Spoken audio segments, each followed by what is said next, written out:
What's up, little babies? What's up, little babies? Welcome back to Taz and Linda. I'm Taz. And I'm Linda. Today, we are talking about what? What are we talking Our about first IUI. Was it successful or was it not? Okay. Stay tuned. Make sure y'all watch to the end.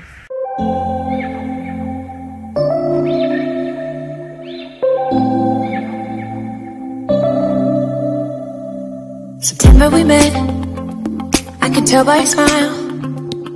You hadn't been with a good girl like me in a while. Yeah, you were impressed. Couldn't.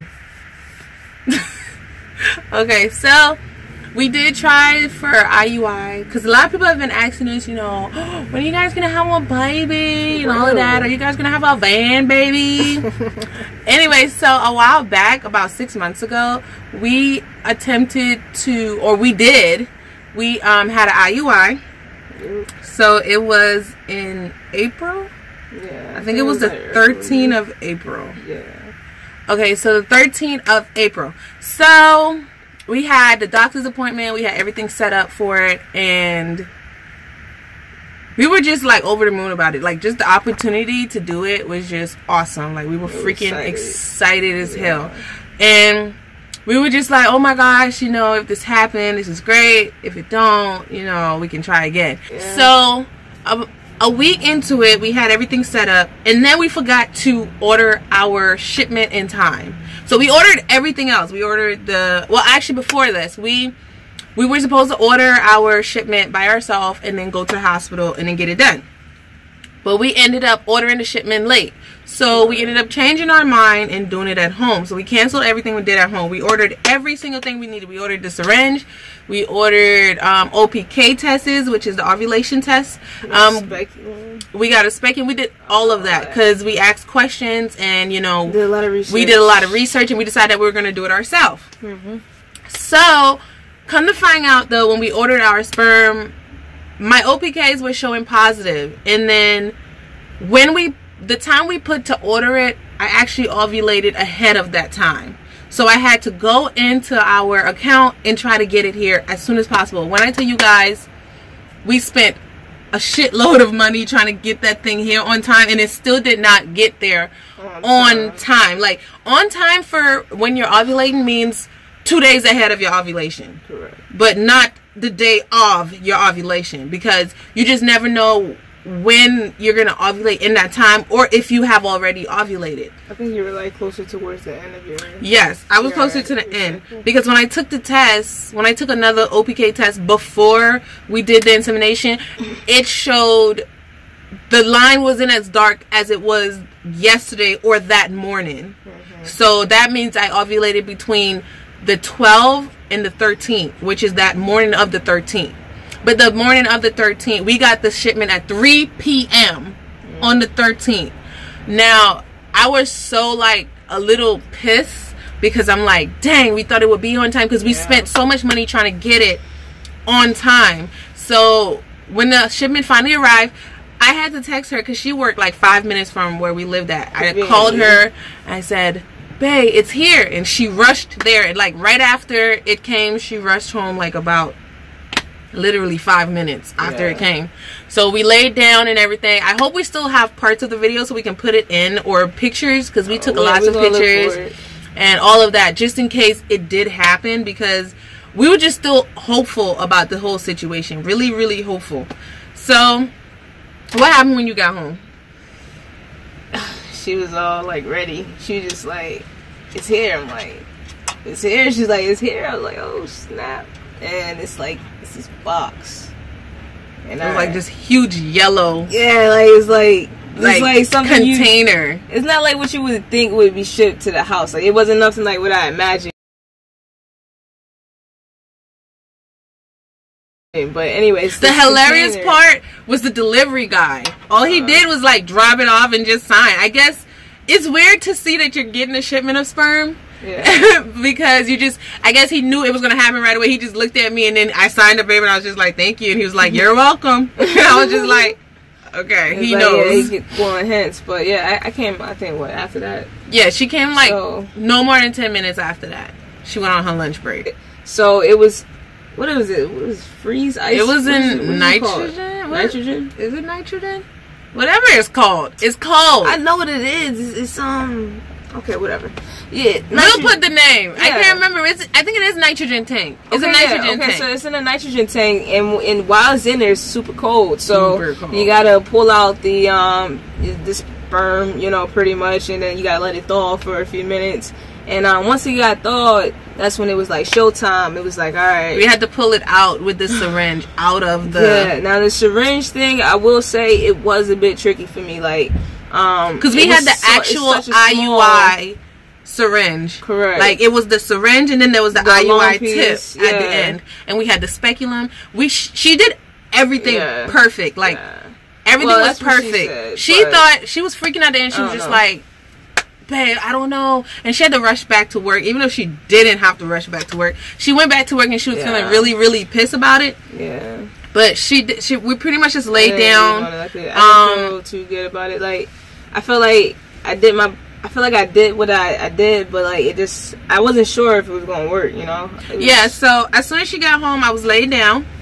I took a test right before that, and I said, Todd, I don't know, I feel like the shipment came a little late, but we still did it, of course. So I laid down, I spread my legs or whatever, and she put the speculum in.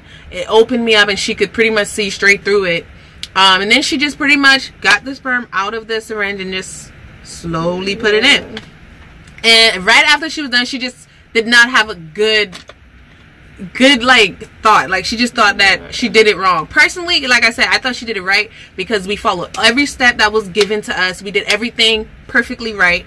Everything was done right. We thaw it out at the right amount of time. We did everything right. She just didn't have a good feeling about it, which is understandable.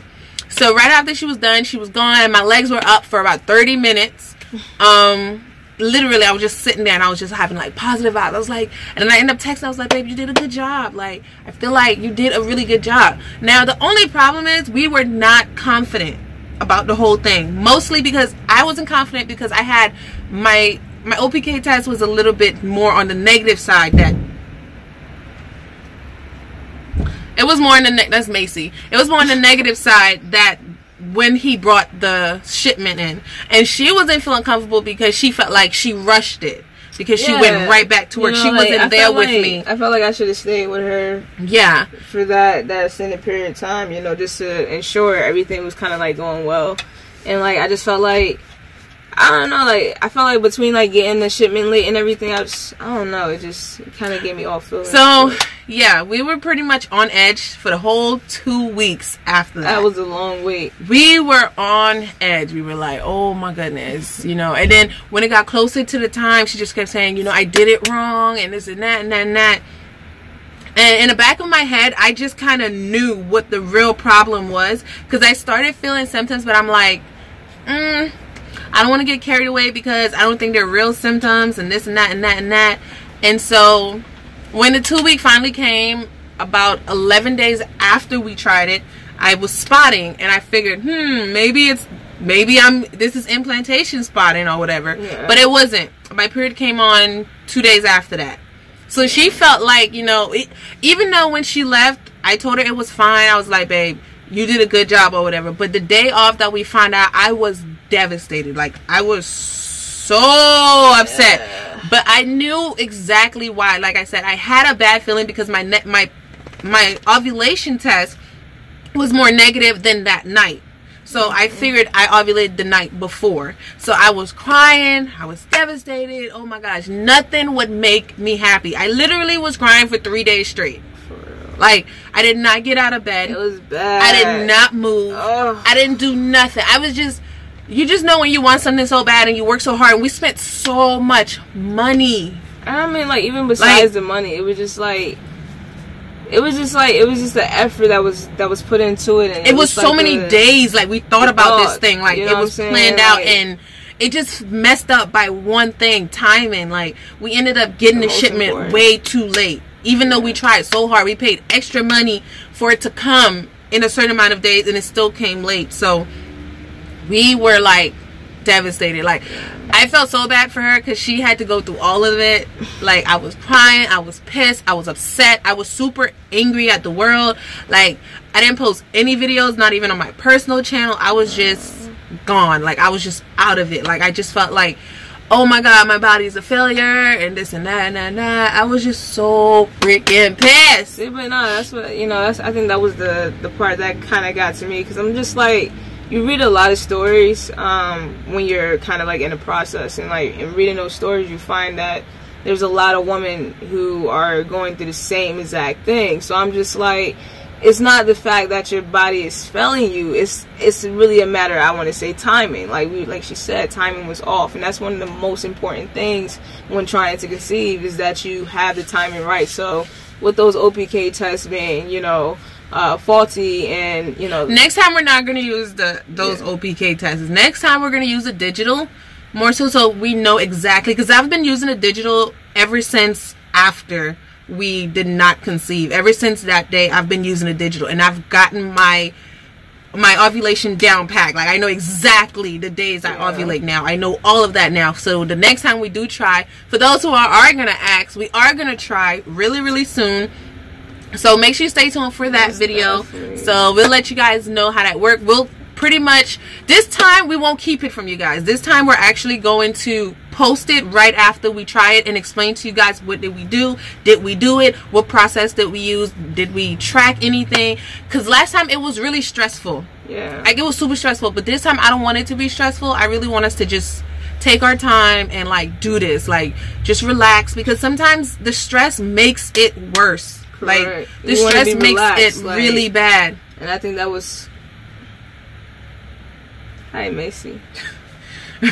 I think that was part of the issue with us. You know, we just was off by just a few things. So I mean, the next time around, you know, we will get it down packed the next time. We plan to be more prepared. I don't know. It's been 6 months since we've tried again, so it's really scary. It's really scary to go and attempt to try, because you don't want to feel those same feelings again. Yeah, you know, and it's sad and it's ridiculous. Like, it really takes a lot out of you. And I've read stories of other women, and their stories are really sad too. And some of them are older, and it's like, it's ridiculous. Like, it's a lot of things. Even after you get pregnant, there's chances of miscarriages. There's all kinds of different things that could happen, you know.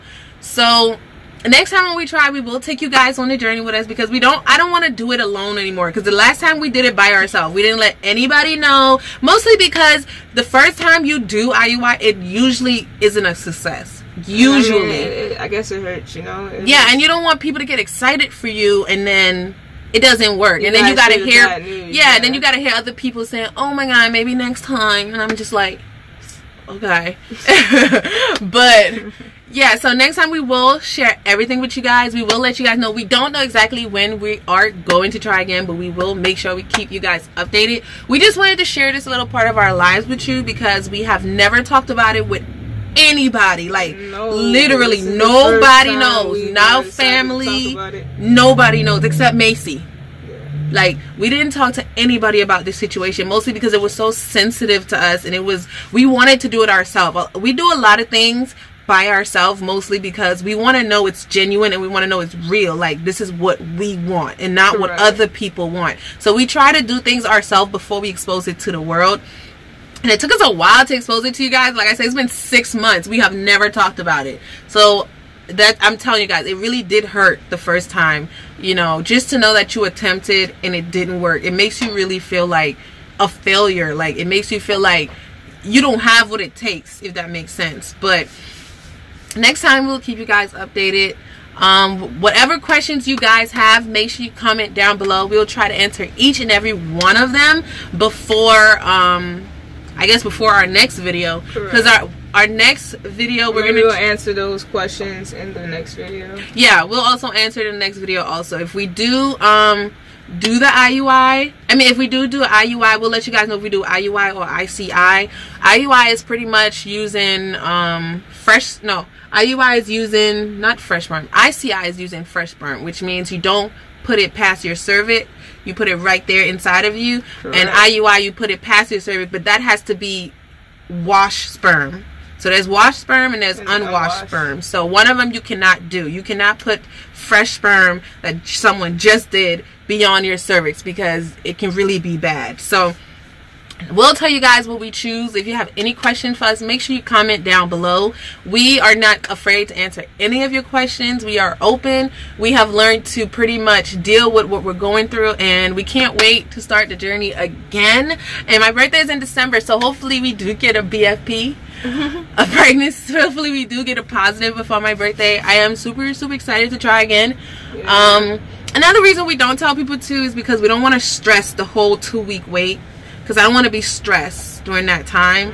Because I don't know, it's really hard to explain. But if you guys have any questions for us, make sure you comment below. We will do another video. We will keep you guys updated about this. We just wanted to share with our little babies our experience, and then there might be one day another little baby added to our family, and it'll be a family of 4 instead of 3. Will it be a van baby? I don't know. Maybe you guys just got to keep watching. So comment below and let us know what you guys think. Let us know if you have any ideas. Let us know if you have any, if you've tried IUI or ICI, what have you done different if you did not conceive the first time. Give us any help, because any help is better than no help. You know, tell us anything that you want to tell us. Don't be afraid to comment. Don't be afraid to go follow us on Instagram at Taz and Linda to keep up with us. We did this video, like I said, because you guys are our family and we want to share every single moment with you guys. And that's pretty much, but not only that, our story time. We really appreciate your support. We really appreciate everyone who's been watching and keeping up with us and just like genuinely wanting to know how we are. You know, because, and this story is for you guys. Yeah, this is, you guys asked for it. What keeps us, you know, motivated in a sense. Like, you know, we're almost there at our 1K. We really appreciate that. Shout out to y'all. Shout out to your friends and your family as well. Just know that we love y'all. We appreciate every single thing. All the sweet comments, the nice comments. We literally appreciate it all. Each and every one. And it one. didn't work for us this time, but hopefully it works for us the second time. Hey, send us baby dust. A lot of it. Thank you so much for watching. Make sure you like, comment and subscribe. And peace out. You hadn't been with a good girl like me in a while.